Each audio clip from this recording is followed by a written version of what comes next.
ಅಬ್ದುಲ್ ರಜಾಕ್ ಸಾಹೇಬರು ತುಂಬಾ ದೊಡ್ಡ ಮೇರು ವ್ಯಕ್ತಿತ್ವ ಇರ್ತಕ್ಕಂಥ ವ್ಯಕ್ತಿ. ಅವರು ಒಂದು ಮಾತನ್ನು ಹೇಳಿಬಿಟ್ರೆ ಇಡೀ ಊರೇನೇ ಅವ್ರ ಮಾತನ್ನ ಕೇಳುತ್ತೆ. ಒಂದು ದಿನ ಅವರು ಮಸೀದಿನಲ್ಲಿ ಕೂತ್ಕೊಂಡು ಅವರು ಒಂದು ಯಾವುದೋ ಒಂದು ನ್ಯಾಯ ತೀರ್ಮಾನ ಮಾಡಿಬಿಟ್ರೆ ಅದಕ್ಕೆ ಎಲ್ಲರೂ ಬದ್ಧವಾಗಿ ಅದಕ್ಕೆ ಯಾರೂ ಪ್ರತ್ಯುತ್ತರ ಮಾತಾಡೋದಿಲ್ಲ. ಅಂಥ ವ್ಯಕ್ತಿತ್ವ ಇರ್ತಕ್ಕಂಥ ವ್ಯಕ್ತಿ ಅವರು. ಹಾಗಾಗಿ ಮತ್ತೆ ಯಾವುದೇ ಥರದ ನಾನು ಕಂಡಂಗೆ ಅವ್ರು ಯಾವುದೇ ರಿಯಲ್ ಎಸ್ಟೇಟ್ ಮಾಡ್ತಕ್ಕಂಥದ್ದು ಆ ಥರದ್ದೆಲ್ಲ ಮಾಡೋದಿಲ್ಲ.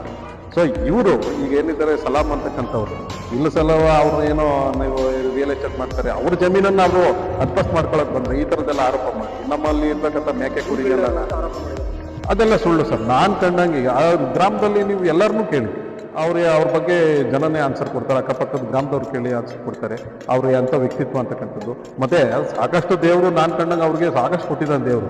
ಇವರ ಮೇಕೆ ಕುರಿಯನ್ನ ಕಳ್ತನ ಮಾಡ್ತಕ್ಕಂಥ ಒಂದು ಕೀಳ್ಮಟ್ಟದ ವ್ಯಕ್ತಿತ್ವ ಅವ್ರಿಗೆಲ್ಲ. ನಾವು ಇಲ್ಲಿ ಕಂಡಂಗೆ ಗೇರಹಳ್ಳಿ ಒಳಗೆ ಮುತುವಲ್ಲಿ ಸಾಹೇಬರು ಅಂಥದ್ದೇನು ಮಾಡ್ತಾ ಇಲ್ಲ.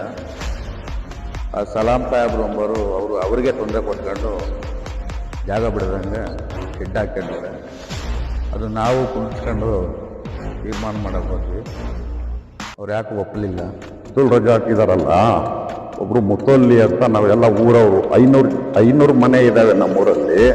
ಎಲ್ಲ ಸೇರಿ ಮುತೊಲ್ಲಿ ಅವರು ಇರಲಿ ಅಂತ ಸೆಲೆಕ್ಷನ್ ಮಾಡಿ ನಮ್ಮ ಮಸೀದಿಗೆ ಮುತೊಲ್ಲಿ ಅಂತ ಇಟ್ಕೊಂಡಿದ್ದೀವಿ. ಈ ಥರ ಯಾವುದನ್ನ ಜಮೀನಿಂದೋ ಇನ್ನೊಂದೋ ಜಗಳ ಪಗಳ ಆದರೆ ಮಸೀದಿ ಒಳಗೆ ಕೂತ್ಕೊಂಡು ಅವ್ರು ಏನಿದ್ರು ಬಗಾರಿಸ್ತಾರೆ. ಸ್ಟೇಷನ್ಗೂ ಕೂಡ ಹೋಗಕ್ಕೆ ಕೊಡಲ್ಲ.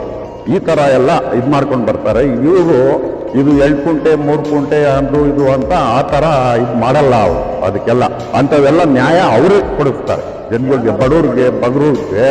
ಇವರು ಅಬ್ದುಲ್ ಸಲಾಮು ಅವ್ರ ಮಗ ಇದಾನಲ್ಲ ಸಯೀದ್ ಅಂತ, ಇವರು ಆ ಥರ ತೊಂದರೆ ಕೊಡ್ತಾವ್ರೆ. ಅವರು ಅಬ್ದುಲ್ ರಜಾಕ್ ಅವ್ರ ಮಗ ತೌಸಿಫ್ ಅವ್ರ ಪರವಾಗಿದೆ ರೆಕಾರ್ಡು ಎಲ್ಲ ಆಲ್ರೆಡಿ ರೆಕಾರ್ಡ್ ಕರೆಕ್ಟ್ ಆಗಿರೋದ್ರಿಂದ ಅವ್ರದ್ದೇನು ಸಮಸ್ಯೆ ಇಲ್ಲ. ಕೂತ್ಕೊಳ್ಳಿ, ಜಮೀನು ಎಲ್ಲೂ ಹೋಗಿಲ್ಲ.